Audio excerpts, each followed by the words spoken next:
আমার ভাইয়েরা, বন্ধুরা, যুবক, আল্লাহর নবীর চেহারার মধ্যে এত মায়া, এত জাদু। বেলাল স্বপ্নের মধ্যেও তিনি শুধু আল্লাহর নবীকে কল্পনা করেন। খাইতে বসলেন, খানা ভালো লাগে না। ঘুমাইতে যান, ঘুম ভালো লাগে না। গোসল করতে গেলে গোসল ভালো লাগে না। কল্পনার সাগরে শুধু একজনই। বেলাল মনে মনে ভাবেন, আগামীকালও আমি বকরি নিয়ে ওই জায়গায় যাব। যদি মুসাফির আমাকে আবারও ডাক দেয়, আবারও আমি বকরি নিয়ে তার কাছে যাব। আজ আমি তারে জিজ্ঞেস করব, কে গো তুমি? কি তোমার পরিচয়? কে আপনি? কি আপনার পরিচয়? দ্বিতীয় দিন বেলাল উমাইয়ার বকরিগুলা নিয়ে সেই গুহার কাছে আইসা তিনি আবারও বকরি রাখালি করেন। কিন্তু রাখালি করেন ঠিক কানটা ওই গুহার দিকে কানটা। কখন এই ডাকটা তিনের কানে আসে, রাখাল কই তুমি দিকে আসো। কই রে বেলাল, এই ডাকটা গুহার থেকে আসে কিনা। এজন্য কানটা গুহার দিকে। কারণ বেলাল প্রথম দেখাতে আমার মায়ার নবীর নুরানি চেহারার আশেক হয়ে গেছে। আল্লাহ নবীর বরকতি হাত, ওই বরকতি হাতের প্রেমে পড়ে গেলেন, আশিক হয়ে গেলেন। দ্বিতীয় দিন বেলাল বকরি রাখালি করেন, কিন্তু বারবার শুধু ওই গুহার দিকে তাকায় রইছেন। নবীজি তিনি দেখা মাত্রই আল্লাহর নবী আবারও তিনি ডাক দিলেন, বেলাল বেলাল কয়ে নবীজি যখন ডাক দিলেন, সাথে সাথে বেলাল দেরি নাই, তিনি আবারও নবীর কাছে চলে গেলেন। আল্লাহর নবীর কাছে গেলেন। নবী অনেক প্রশ্ন করলেন, জিগান। কিন্তু বেলালের মনের মধ্যে যেই প্রশ্ন ছিল, আজ তিনি যা জিজ্ঞেস করবেন, আপনি কে? আমি তো আমার পরিচয় দিলাম, কিন্তু আপনার পরিচয় কি? নবীজির কাছে যাওয়া মাত্রই তিনি এই প্রশ্নের কথা তিনি ভুলে যান। কারণ যে যার প্রতি দুর্বল হয়, তার কাছে গেলে পরে মনের কথা হারিয়ে যায়, অটো তার মনের ভাব হারিয়ে যায়। দ্বিতীয় দিনও আল্লাহ নবীকে প্রশ্ন করতে পারলেন না, চলে গেলেন। ওই দিনও তিনি বাড়িতে। ওই দিনও বেলাল অস্থির, ঠিক মতো ঘুম নাই, খানা নাই, ঠিক মতো গোসল নাই, এক পাগলের মতো, যেন তার মাথার মধ্যে কি চিন্তা ঘোরে। তৃতীয় দিন বেলাল এইবার মনে মনে ভাবেন, আজ আমি আর ভুল করব না, আজ আমি অবশ্যই তাকে জিজ্ঞেস করব, আপনি কে? কি আপনার পরিচয়? তৃতীয় দিন বেলাল আবারও তিনি আসলেন। আল্লাহর নবী আবারও ডাক দিলেন। বেলাল আবারও গাড়ে হেরায় নবীর কাছে গেলেন। এইবার বেলাল আর মিস করলেন না। যখনই জিজ্ঞেস করলেন, আপনি কে? আপনার পরিচয় কি? 3 দিন আমি আসলাম, শুধু আমাকে আপনি অনেক কিছু জিগাইলেন, কিন্তু আজকে 3 দিন আমার ঘুম নাই, খানা নাই, শুধু কল্পনার সাগরে আপনি কে? আপনি সেই মহামানব কে? আপনি আপনার পরিচয় কে? একটু আমাকে শোনায়া শান্ত করুন। আল্লাহর নবী যখনই বললেন, বেলাল রে, আমার নাম হলো মুহাম্মদ, বাবার নাম হলো আব্দুল্লাহ, আল্লাহ আমাকে নবুয়তি দিয়ে পাঠাইছেন, আমি এক আল্লাহর দাওয়াত দেই। এই কথাটা বলা মাত্রই বেলাল কয়, শুনেছি, শুধু নাম শুনেছি মুহাম্মদ, কোনদিন আমি দেখি নাই। আজকে আমি নিজের চোখে দেখলাম। নবী গো, আমাকে দেরি না কইরা এই মুহূর্তে কালেমা পড়া মুসলমান বানায়া দে। বিদ্যুৎ বেগে খবর রটে গেল, উমাইয়ার কানে পৌঁছে গেল, মক্কার অলিগলিতে খবর রটে গেল, আবু জাহেলের কানে পৌঁছে গেল, উমাইয়ার কানে পৌঁছে গেল। শুরু হয়ে গেল বেলালের উপরে নির্যাতন, এমন নির্যাতন যেন জান যায়, রাত নাই দিন নাই। যার অন্তরে ঈমান ঢুকে, এই ঈমান গোপন রাখা যায় না। পূর্ব দিগন্তে সকালে সূর্য ওঠে, এই সূর্যের আলো কেউ কখনো দাবায় রাখতে পারে? সূর্যের পাওয়ারের চেয়ে ঈমানের পাওয়ার কম না বেশি? আর একটু জোরে আওয়াজ দিয়া কম নাকি বেশি? বেলালের দিলের মধ্যে ইমানের নূর, এই ইমানের নূর তো আর তিনি গোপন রাখতে পারেন না গো, তিনি তো সেটা প্রকাশ করে দিলেন। উমাইয়ার শুরু হয়ে গেল নির্যাতন, মক্কার উশৃঙ্খল যুবকগুলি নির্যাতন শুরু হয়ে গেল। ভাইরা বন্ধুরা, হযরত আবু বকর সিদ্দিক রাদিয়াল্লাহু তাআলা আনহু তিনি একদিন যাইতেছেন আর শুনতেছেন বেলালের চিৎকার, কিন্তু চিৎকারও তিনি ও মা ও বাবা কয়া তিনি চিৎকার দেন না গো, কান্নার আওয়াজটা হলো আল্লাহ, কান্নার আওয়াজটা হলো আহাদ, আল্লাহু আকবার। আবু বকর সিদ্দিক কানে কানে ঈশা বলে, বেলাল ও বেলাল শুনো, জান বাঁচানোর জন্য মিথ্যা কথা বলা জায়েজ। ও বেলাল, ওদেরকে খুশি করার জন্য ওরা যা চায় একবারের জন্য তুমি ওদের দেবদেবীর নাম বলে দাও রে, একবারের জন্য দেবদেবীর নামটা বলে দাও, এতে তোমার ঈমান যাবে না, এই সুযোগটা ইসলাম তোমাকে দিয়েছে। কিন্তু বেলাল বলতেছেন, ভাই আবু বকর তুমি যা বলতেছো ঠিক বলতেছো, এই সুযোগ আছে আমার মিথ্যা কথা বলার, সুযোগ আছে আমার লাত উজ্জার নাম নেওয়ার, সুযোগ আছে আমার দেবদেবীর নাম বলার, কিন্তু আমি যদি চাই আমার মুখ থেকে দেবদেবীর নাম বের করতে, আমার জিহ্বা আল্লাহ ছাড়া কিছু বের করে না, আমার ইচ্ছার অধীনে নয়, জিহ্বা আমার ইচ্ছার অধীনে নয়। আল্লাহ নামের জপ যার জিকির তার কলবের ভিতরে জারি হয়ে যায়, জবানের মধ্যে যার জারি হয়ে যায়, তখন অটোমেটিক জিহ্বা আল্লাহ আল্লাহ জিকির করে, ঠিক কিনা জোরে বলেন? ঘুমায় থাকলেও জিহ্বা নড়ে, খাইতে বসলেও জিহ্বা নড়ে। এজন্যই তো মুহাম্মদুল্লাহ হাফিজি রাহিমাহুল্লাহ ওনার খাদেম কয়, হুজুর আপনি বাথরুম থেকে বের হলেন অথচ আপনার মুখ থেকে রক্ত বের হয়, ঘটনা কি? আপনি কি বাথরুমের ভিতরে পড়ে গেলেন নাকি? আপনার মুখ থেকে ব্যক্ত রক্ত কেন বের হয়? মুহাম্মদুল্লাহ হাফিজি রাহিমাহুল্লাহ তখন বলতেছে, বাবা কস কি? বলে হ।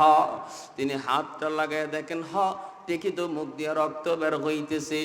এইবার আল্লাহর ওলি কই, বাবা কেন রক্ত বের হয় আমি তোরে বলতে পারি, কিন্তু কথা দে আমার এই কথা তুমি আমার জীবদ্দশায় কারো কাছে বলবা না। খাঁটি আল্লাহর ওলিরা কখনো নিজেদের কারামত নিজে প্রকাশ করে না, কেউ দেখলেও তারে বলতে নিষেধ করে, ঠিক কিনা জোরে বলেন? আর ভেজাল যত আছে শুধু অ্যাডভার্টাইজ, ঠিক না? বেজাল যত আছে অ্যাডভার্টাইজ। খাঁটি আল্লাহর ওলিদের কত কারামত নিজের মুখে তারা প্রকাশ করে না।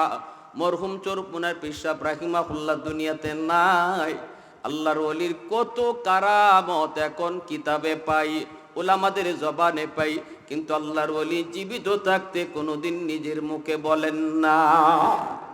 এটা হলো আল্লাহর খাঁটি আল্লাহর ওলি চিনার একটা আলামত, খাঁটি আল্লাহর ওলি চিনার একটা পরিচয়।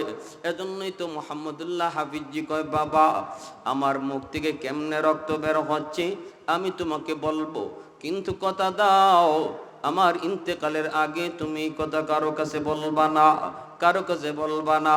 খাদেম কই, হুজুর কথা দিলাম, কথা দিলাম, কথা দিলাম, কথা দিলাম। কুতবুল আলম শাইখুল ইসলাম হুসাইন আহমদ মাদানী রহমতুল্লাহি আলাইহি, ওনাকে দেখলো একজন মানুষ, গ্রামের মানুষ, বড় মজলিসের মধ্যে উলামায়ে কেরাম, আল্লাহর ওলি চতুর্দিকে দাঁড়ানো। গ্রামের একজন মানুষ দূর থেকে আওয়াজ দিয়ে বলতো, বাতা দেউঙ্গা, বাতা দেউঙ্গা, বাতা দেউঙ্গা, কয়া দিমু, কয়া দিমু। যেই মাত্র এই আওয়াজটা কুতবুল আলম শাইখুল ইসলাম হুসাইন আহমদ মাদানী রহমতুল্লাহি আলাইহির কানে যায় পৌঁছতো, সমস্ত উলামায়ে কেরামদেরকে উনি এইভাবে হাত দিয়ে ঠেলায়া সবাইরে দূর কইরা দৌড় দিয়া ওই গ্রামের সাধারণ মানুষটার কাছে তিনি আইসে বুকের সাথে বুক মিলাইয়া এইভাবে আঞ্জা দিয়া দইরা কপালে চুমু খায় বলতেন, নেহি বাতাও, নেহি বাতাও, কইও না, কইও না। সুবহানাল্লাহ। মানুষের যায় কইতো, কি রে ভাই, কি তুমি বলতে চাও, কি তুমি কইতে চাও একটু কও। সে কয়, আমি কইমু না। মানুষেরা যখন কইতো কও, তখনও কয় কইমু না, কইমু না। ভাইরা, কেউ তার মুখ থেকে কথা শুনতে পারে না। কুতবুল আলম শাইখুল ইসলাম মাদানী আলাইহির রহমার ইন্তেকাল হওয়ার পর এইবার লোকটা হাউমাউ করে কান্দে আর কয়, তোমরা কারা গো? এতদিন পর্যন্ত আমি যেই কথাটা তোমাদেরকে বলি নেই, আজ আমি বলবো। কারা কারা শুনতে চাও?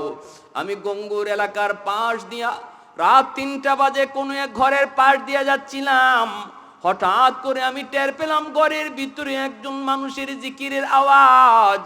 ওই একজন মানুষের জিকিরের আওয়াজ শোনা মাত্রই আমি কানটা লাগায়া অল্প সময়ের জন্য একটু দাঁড়াইছি। দাঁড়ানোর পরে দেখি ওই একজন মানুষের জিকির, একজন নাগো ঘরের দেয়াল সহ ইট বালু দরজা জানালা সব কিছু একসাথে জিকির করতেছে।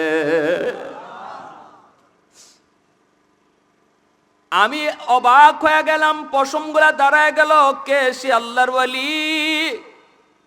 দরজার দূরে একটা আড়ালে আমি দাঁড়ায় দাঁড়ায় অপেক্ষা করতেছিলাম, আমি উনাকে একটু দেখব। কে সে? আল্লাহর ওয়ালি। উনাকে একটু দেখব।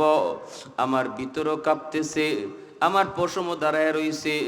একটু দেখার জন্য আমি পাগল পাড়া। তিনি কে? এত বড় আল্লাহর ওয়ালি, যার জিকিরের সাথে দরজা জানালাও জিকিরে শামিল হয়ে যায়।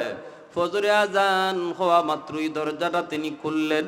খোলার পরে তাকে দেখি তিনি আর কেউ নন, ইনি হলেন কুতবুল আলম শাইখুল ইসলাম হুসাইন আহমদ মাদানী রহমাতুল্লাহি আলাইহি। হুজুর আমাকে দেখলেন, আমিও হুজুরকে দেখলাম। এরপরে হুজুর দৌড় দিয়ে আমার কাছে এসে বুকের সাথে বুক মিলাইলেন আর বললেন, তুমি কিছু দেখছো নাকি? বললাম, হুজুর আমি সব দেখে ফেলেছি। এইবার তিনি আদর করে বলতেছেন, বাজান কথা দাও, আমার জীবদ্দশায় এই কথা কারো কাছে বলবা না। ওই দিন আমি হুজুরের কাছে ওয়াদা দিয়েছিলাম, এজন্য আমি কারো কাছে এই কথাটা বলি নাই। কিন্তু ওই ঘটনার পর থেকে হুজুরের প্রতি আমার মহব্বত, হুজুরের প্রতি আমার ভালোবাসা শ্রদ্ধা দ্বিগুণের দ্বিগুণ বেড়ে গেছে। কলিজার ভিতরে আশকের আগুন জ্বলে। যখনই কোনো মজলিস, যখনই কোনো মাহফিলের মধ্যে কুতবুল আলম তিনি আসেন, আমি বহু দূর থেকে আসি হুজুরকে একটু দেখব, হুজুরের সাথে একটু বুক মিলাবো। কারণ আমার বুকের ভিতরে আগুন জ্বলে গো, আমার বুকের ভিতরে আগুন জ্বলে। বুক না মিলালে আমার এই আগুন নিভবে না। কিন্তু আমি তোমাদের কারণে কাছে যেতে পারি না। তোমরা এত বড় বড় উলামায়ে কেরাম হুজুরের চতুর্পাশে দাঁড়ানো, আমি কেমন করে হুজুরের কাছে যাব, কেমন করে বুক মিলাবো? এজন্য আমি একটা পথ বের করেছিলাম, কৌশল করেছিলাম। আমি দূর থেকে হুজুরকে দেখেই বলতাম, বাতা দেউঙ্গা কয়া দিমু। আর হুজুরের সাথে সাথে মনে পড়ে যেত ওই ঘটনা। তখন হুজুর তোমাদেরকে সবকে সরাইয়া নিজেই আমার সাথে বুক মিলাইতে আগায় আসতে। একটু জোরে কন্যা সুবহানাল্লাহ, আর একটু জোরে সুবহানাল্লাহ। ये जिक्र खुदा दिल में सदा रखने दिया कर, और नक्श खुदा दिल में जमा रखने दिया कर। क्या जाने हक इस्लाम है कोई फضل इलाही, हर वक्त दोरी कल्ब खला रखने दिया कर। मुर्शिद की नजर गाज़ बसर से न होती है, क्या खुश नजरी खुश नजरी खुश नजरी है। क्या खुश नजरी खुश नजरी खुश नजरी है। दिल तूर के दिल जोर दिया सबका खुदा से, क्या दिल शिकानी दिल शिकानी दिल शिकानी है। क्या दिल शिकानी दिल शिकानी दिल शिकानी है। मोहब्बतेर साथे आवाज दिया बोलें अल्लाहु আকবার। আর একটু জোরে আল্লাহু আকবার। ভাইরা বন্ধুরা, জন্য বলতেছিলাম, মুহাম্মদুল্লাহ হাফিজি তিনিও বলতেছেন, বাবা আমি তোমার কাছে বলবো না। না, আমি আসার খেয়ে পরে যাই নাই, আমি বাথরুমের ভিতরে পরে আঘাত পাই নাই, রক্ত তাহলে কেমনে বের হয়? মুহাম্মদুল্লাহ হাফিজি বলতেছেন, বাবা বাথরুমের ভিতরে ঢোকার পর আমি দেখি আমার জিহ্বা বাথরুমে ঢুকেও আল্লাহ আল্লাহ জিকির করে। বাথরুমের বাহিরে যেই জিহ্বা অল টাইম জিকির করতো, জিকির করা অভ্যস্ত হয়ে গেছে, এই জিহ্বা বাথরুমের ভিতরে ঢুকেও আল্লাহ আল্লাহ জিকির করে।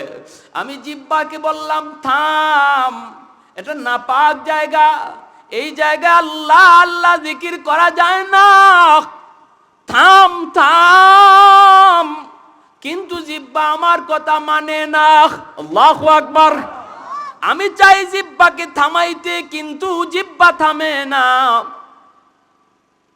এজন্য আমি জিহ্বাকে দাঁত দিয়া কামড় দিয়া ধরছি, এত শক্তি কামড় দিয়েছি যেই কামড়ের কারণে জিহ্বা কাইটা রক্ত বের হইতেছে। এজন্য ভাইরা বন্ধুরা, এই জমানায় অনেক আল্লাহর ওলি, সাধারণ মানুষ, রিকশাওয়ালা মানুষকেও পাওয়া যাবে, সাধারণ একজন দিনমজুর মানুষকেও পাওয়া যাবে, যে সত্যিকার অর্থেই সবক আদায় করে, জিকিরের সবক আদায় করে।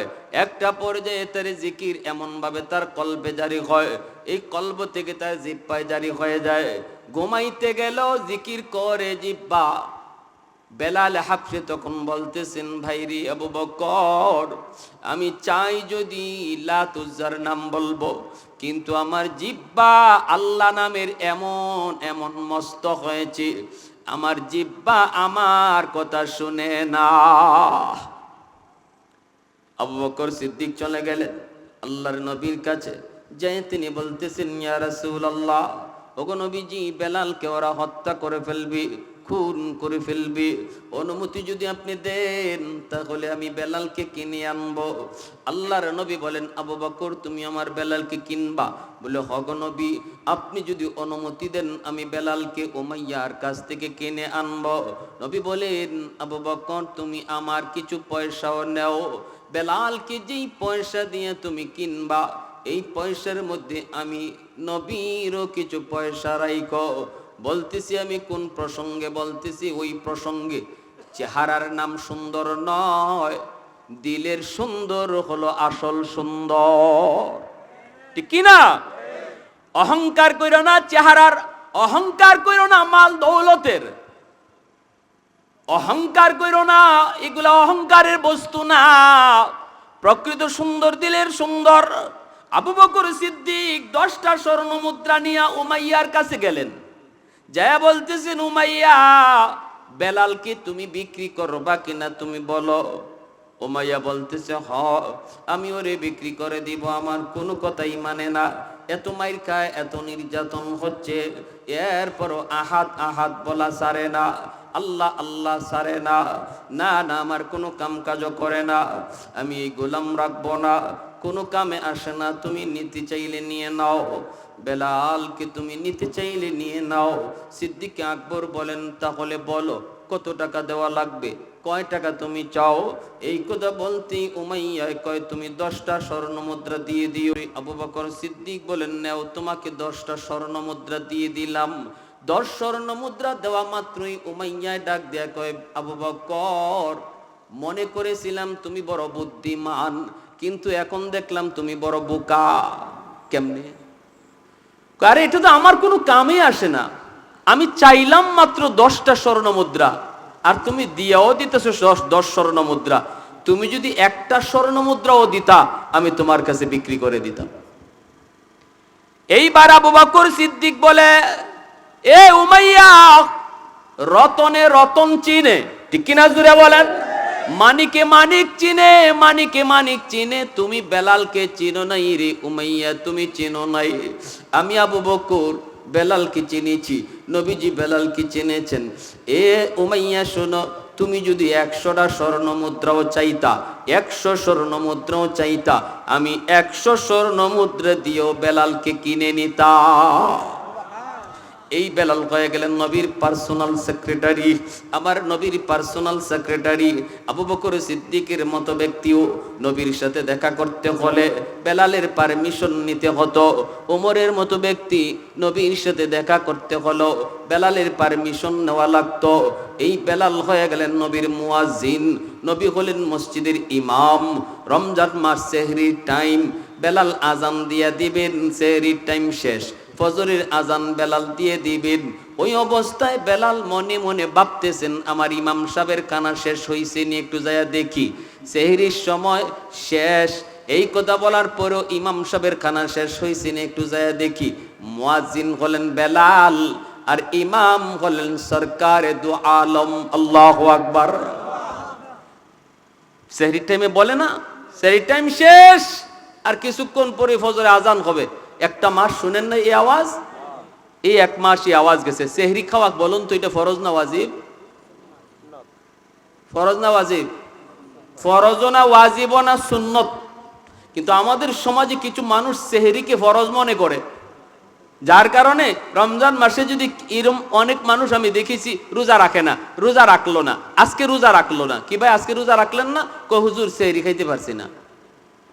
সেহরির সাথে রোজার কি সম্পর্ক?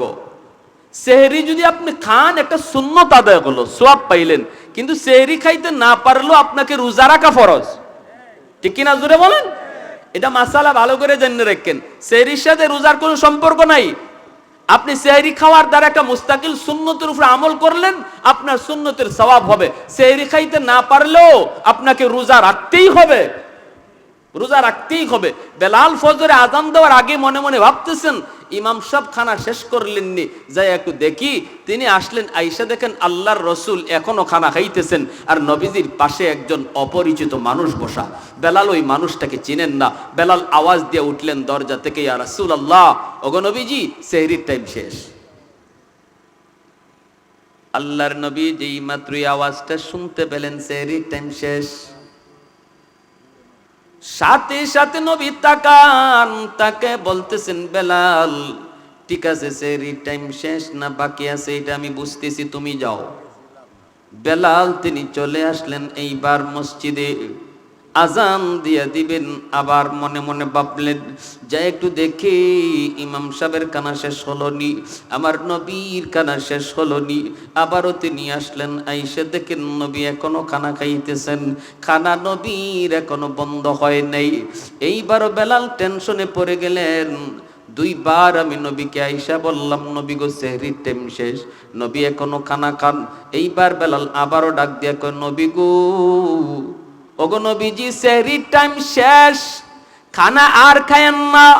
নবী কয় ঠিক আছে বেলাল তুমি যাও। এই বইলা বেলালকে আবারও নবী পাঠায় দিলেন। আবারও বেলাল চলে আসলেন, আইসা তিনি আবার একটু অপেক্ষা করলেন। এখন তিনি মনে মনে ভাবতেছেন একটু যায় দেখি শেষমেশ ফাইনাল আজান তো এখন দিয়েই দিব, অপেক্ষা তো করলাম, আমার রাসূল তিনি না খানা খায়া শেষ করলেননি। আইসে দেখি নবীজি এখনো খানা খাইতেছে। কয়বার আসলেন? একটু জোরে বলেন কয়বার? তিনবারের সময় বেলাল বলে ইয়া রাসূলুল্লাহ, খোদার কসম সেহরির টাইম শেষ।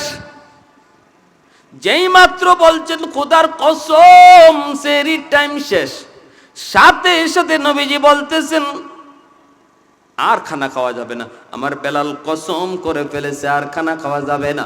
মুখের মধ্যে নবীজির খানা যা ছিল রে যুবক, নবীজি খানাটা মুখ থেকে বের করে ফেলাইয়া দিলেন, পানি খাওয়া নবী বন্ধ করে দিলেন, আর খানা খাইলেন না।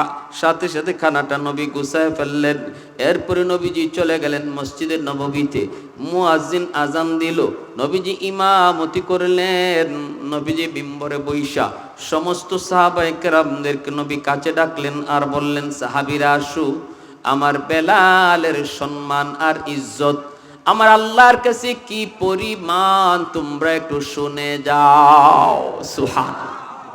সাহাবায়ে কেরাম নবীকে সামনে নিয়ে বসে পড়লেন।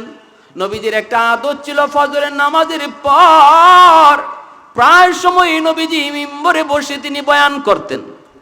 আল্লাহ নবী মিম্বরে বৈশা বলতেছেন তোমরা যারা যারা দূরে আসো আমি নবীর কাছে আসো। এরপরে নবী বলতেছেন বেলাল কই? বেলাল বলেন ইয়া রাসূলুল্লাহ লাব্বাইক, আমি আপনার সামনে গো নবী। ওগো নবীজি গোলাম আপনার সামনে, গোলাম আপনার সামনে। ভাইরে নবীজি তখন বলতেছেন সাহাবীরা রে শুনো, বেলাল সেহরির টাইম শেষ শেষ শেষ তিনবার গিয়া কইছে।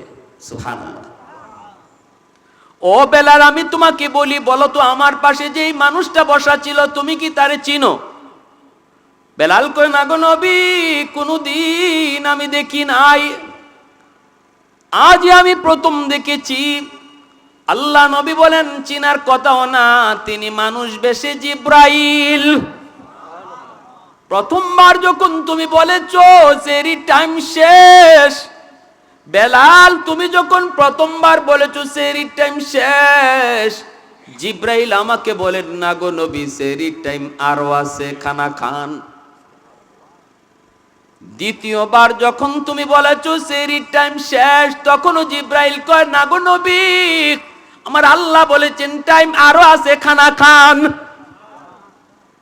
তৃতীয়বার যখন তুমি বলেছো সেরি টাইম শেষ, তখনও জিব্রাইল কয়, না গো নবী, সেরি টাইম আরো কিছু বাকি আছে, আরো কিছু সময় আপনি খানা খাইতে পারবেন।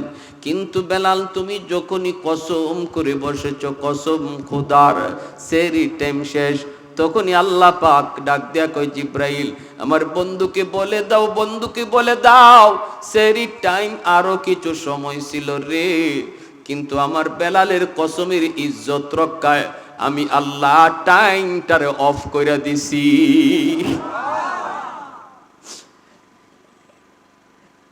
कौनैन मुख्तार खुदा तुमको बनाया,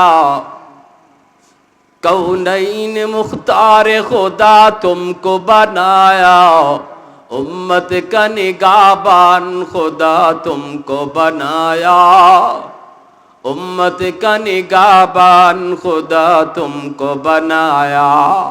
मौला मेरा आका मेरा रहमत की नबी है, ताजदार मदीना है तुम्हारे अरबी है, ताजदार मदीना है तुम्हारे अरबी है। मोहब्बतेर साथे आवाज दिया बोलुन अल्लाहु আকবার। আর একটু জোরে বলি আল্লাহু আকবার। এজন্য আমার ভাইরা বন্ধুরা মনে রাখবেন, চেহারার সৌন্দর্য সুন্দর নয়, এ যুবক, চেহারার সুন্দর সুন্দর নয়, দিলের সুন্দর হলো সুন্দর। কার দিল সুন্দর? কয় যার দিলের ভিতরে আল্লাহ, হাতে দুনিয়ার কাম, দিলে আল্লাহ। কয় কার দিলে আল্লাহ? কয় আযান খুলে পড়ে যে দোকানের শাটার বন্ধ করে, বোঝা গেল হাতে দুনিয়ার কাম, হাতে হলো দোকানের মাল, দিলের মধ্যে আল্লাহ বসায় রাখছে, এজন্য আযান শোনা মাত্রই দোকান বন্ধ। ঠিক কিনা জোরে বলেন? ঘরের মধ্যেও ঘরের কাম, আযান হয়ে গেল মসজিদে দৌড় দিল, বোঝা গেল দুনিয়ার কাম হলো তার হাতে, দিলের মধ্যে সে আল্লাহকে বসায় রাখছে, এজন্য আযান শোনা মাত্রই মসজিদে গেছে। এ যুবক, মোবাইলটা হাতে নিছো, চোখের সামনে বেগানা নারীর ছবি এসেছে, যেই যুবক ছবিটা আসা মাত্রই সাথে সাথে সামন থেকে সরায় ফেলে, বোঝা গেল দিলের ভিতরে আল্লাহ বসায় রাখছে। ঠিক কিনা জোরে বলেন? কেউ দেখে না, দেখেন কে? আর একটু জোরে আওয়াজ দিয়া, কেউ দেখে না, দেখেন কে? রাতের অন্ধকারে সবাই ঘুমায় পড়লো, তুমি তোমার রুমের মধ্যে মোবাইল চালায় ঘুমাইতেছ।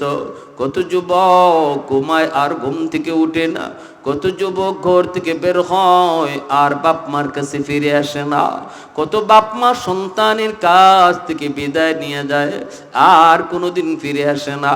ওই দিন আমার মসজিদের পাশে যুবক সারাটা রাত কাম করলো, টেইরালি কাম করলো, ঈদের জামা কাপড় মানুষকে দিবে, আগের দিন পর্যন্ত অর্ডার নিল যুবক।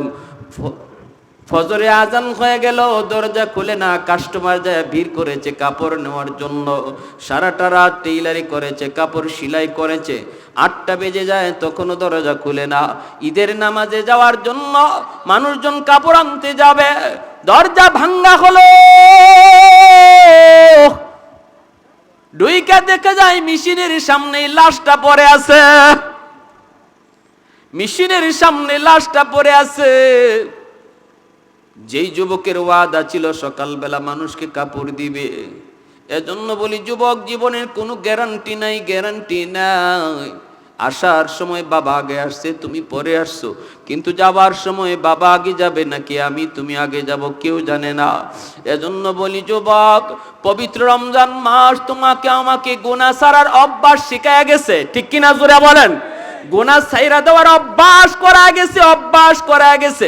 এই অভ্যাসটা যার এখনো জারি থাকবে, তার দিলের ভিতরে আল্লাহ বসায় রাখলো, তার দিল মুনাব্বার হয়ে গেল, তার দিলের ভিতরে আল্লাহকে বসায় রাখলো।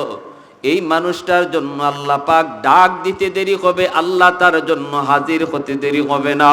বিপদের সময় আল্লাহ তার সামনে, শত্রু দুশ্মন যখন সামনে আসবে তখনও আল্লাহ তার সাথে। আল্লাহ বলে ওয়ামা রামাইতা ইয রামাইতা ওয়ালাকিন্নাল্লাহ রামা। আল্লাহ পাক বলে বন্ধু বদরে তুমি মারো নাই, মারছি আমি আল্লাহ। তাহলে বোঝা গেল আল্লাহকে সাথে নিয়ে যুদ্ধ করলে যুদ্ধ আমাদের করতে হয় না, আল্লাহ নিজেই যুদ্ধ করে। তাহলে সাথে রাখবো কাকে? সাথে রাখবো কাকে? আল্লাহকে সাথে নিয়ে যুদ্ধ করলে যুদ্ধ আমাদের করতে হয় না, কারণ আল্লাহ নিজে কয় বন্ধু বদরে তুমি মারো নাই, মারছি আমি আল্লাহ। মারছেন কে? আল্লাহ। সামনের দিনগুলা বড় ভয়ঙ্কর। দুশ্মন এক হয়ে গেছে, আমেরিকার নেতৃত্বে নেটো এক হয়েছে, সমস্ত দুশ্মন পরাশক্তিগুলা তারা এক হয়ে গেছে। বিশ্ব মানচিত্র থেকে ইসলাম মুসলমানকে মুছে দিতে চায়। প্রত্যেকটা মুসলিম দেশ ওদের টার্গেট, প্রত্যেকটা মুসলিম দেশ ওদের টার্গেট। ইরানকে যদি দুর্বল করতে পারে, তুরস্ককে যদি দুর্বল করতে পারে, তাহলে ওদের সামন থেকে বড় কাটা সরে গেল। আমি আর আপনি তো ফানিবাদ, ঠিক কিনা জোরে বলেন? মশার মতো আমি আর আপনি, এটা কোনো ফ্যাক্টরি না। যে কোনো সময় যে কোনো একটা ইস্যু দিয়ে লাগাই দিবে, আমরাও গাজার হালতে বন্দী হয়ে পড়ব। আমার ভাইরা বন্ধুরা, ওই দিনটা আসার আগে আগে খুশি করব কাকে? ওই দিনটা আসার আগে দিলে বসায় রাখবো কাকে? হাত উঠাইতে দেরি যেন কবুল হতে দেরি না হয়, আল্লাহর কাছে চাইতে দেরি যেন কবুল হতে দেরি না হয়, নতুবা রক্ত ঝরবে চোখের পানির বদলে, তবু আল্লাহ ডাক কবুল করবে না। যে লাইনে হাঁটা শুরু করেছি এই লাইনে যদি হাঁটতে থাকি, চোখের পানির বদলে রক্ত ঝরবে বলে গেলাম, তবু আল্লাহর সাহায্য আসবে না। ফিরে আসো, ভুল পথ থেকে ফিরে আসো, দিলের ভিতরে আল্লাহকে বসাও, সব কিছু দিল থেকে ছাড়ো, ঝেড়ে মুছে পরিষ্কার করে আল্লাহকে বসাও। হুজুর কেমনে? কয় সব কিছুর উপরে আল্লাহ বড়। যদি তুমি এই জিনিসটা আমলের দ্বারা প্রমাণ করাইতে পারো, তাহলে বোঝা গেল দিলের মধ্যে আল্লাহকে বসায় রাখছো। আমার দোকান বড় নয়, আমার আল্লাহ বড়। আমার সংসার বড় নয়, আমার আল্লাহ বড়। আমার বন্ধু বড় নয়, আমার আল্লাহ বড়। বন্ধুত্ব বড় নয়, আল্লাহ বড়। বন্ধুর সাথে কথা হইতেছে, বন্ধুর সাথে গল্প হইতেছে, আজান হয়ে গেছে, এইবার বন্ধু চিনি না, আমি আল্লাহকে চিনি, ঠিক কিনা জোরে বলেন? তাহলে বোঝা গেল দিলে কারে বসাইলাম? আল্লাহরে বসায় রাখলাম। আমার ভাইরা, এই অল্পগুলো কথাগুলা বললাম, অগুছালো কিছু কথা। আমাদের সবক একটাই এখন সামনে, সবক শুধু একটাই, আমলকে সুন্দর করার দ্বারা দিলের ভিতরে কারে বসায় রাখবো? আল্লাহকে বসায় রাখবো। এই মসজিদ কার ঘর? জোরে বলেন কার ঘর? আল্লাহর ঘর। এই মসজিদে যারা হাজিরা দেয় এরাই আল্লাহকে ভালোবাসে, আল্লাহ তাদেরকে ভালোবাসে। মসজিদ আল্লাহর ঘর। আপনারা ওয়াল দিচ্ছেন চারিদিকে বাউন্ডারি, কিন্তু এখনো পর্যন্ত আল্লাহর ঘরের ছাদ হয় নাই। যে এলাকার মসজিদ যত সুন্দর, এই এলাকার মানুষ তত সুন্দর। যে এলাকার মসজিদ যত সুন্দর, এই মানুষকে আল্লাহ তত সুন্দর করে দেয়। আমার ঘর যদি সুন্দর থাকে, আমার ঘরে যদি ছাদ থাকে, আল্লাহর ঘরে যদি ছাদ না থাকে, হাসরের মাঠে যদি আল্লাহ আমারে জিগায় ফেলে, তোমার ঘরে ছাদ ছিল, আমার ঘরে ছাদ ছিল না, তুমি কি ভূমিকা রাখছো? জবাব দেওয়ার কোনো সুযোগ থাকবে না, মুখ দেখাইতে পারবো না। একজন ভাই হাতটা জাগান, হুজুর ইনশাল্লাহ আমি আল্লাহর ঘরের জন্য আমি ইনশাল্লাহ 10 ব্যাগ সিমেন্ট দিব, অথবা রড দিব, অথবা বালু দিব। একজন ভাই হিম্মত কইরা যার যার তৌফিক অনুযায়ী, অথবা হুজুর আমি 5,000 টাকা দিব, 10,000 টাকা দিব, তৌফিক অনুযায়ী। আমি আপনাদেরকে নির্ধারিত করে কিছু বললাম না, যেহেতু আপনাদের সম্পর্কে আমার হালত